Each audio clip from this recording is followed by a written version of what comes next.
முகமது நபி ஸல்லல்லாஹு அலைஹி வஸல்லம் அவர்களின் பாசறை உறவுகள் அனைவருக்கும் அஸ்ஸலாமு அலைக்கும் வரஹ்மத்துல்லாஹி தஆலா வபரகாத்துஹு. இன்றைக்கி நம்ம பார்க்க போகிற ஹதீஸ் அப்துல்லாஹ் பின் மஸ்ஊத் ரலியல்லாஹு அன்ஹு அவர்கள் அறிவித்ததாக நூல் அஹமதில் இருக்கிறது.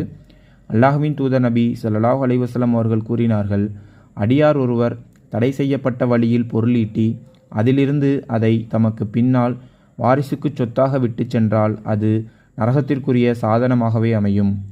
கண்ணியமிக்க அல்லாஹ்வின் நல்லடியார்களே, இந்த ஹதீஸுடைய ஆழமான கருத்து என்னன்னு எல்லாத்துக்கும் தெரியும்னு நினைக்கிறேன். நம்ம அல்லாஹுடைய வழியில் அல்லாஹ் அனுமதிக்கப்பட்ட விஷயங்களை நோக்கி நம்மளுடைய பயணத்தை வச்சுக்கிட்டோம் அப்படின்னா சொர்க்கத்தை ஈஸியாக அடையலாம் அப்படிங்கிறது தான் இதோடைய பேசிக் கான்செப்ட். அதே மாதிரி சொர்க்கத்தை அடையக்கூடிய வழி என்றைக்குமே நரகம் மாதிரி தான் இருக்கும். அதே மாதிரி நரகத்தை அடையக்கூடிய வழி என்றைக்குமே சொர்க்கம் மாதிரி தான் நம்மளுக்கு தெரியும். ஸோ புரிஞ்சுக்கங்க, புரியாதவங்க புரிஞ்சுக்கங்க.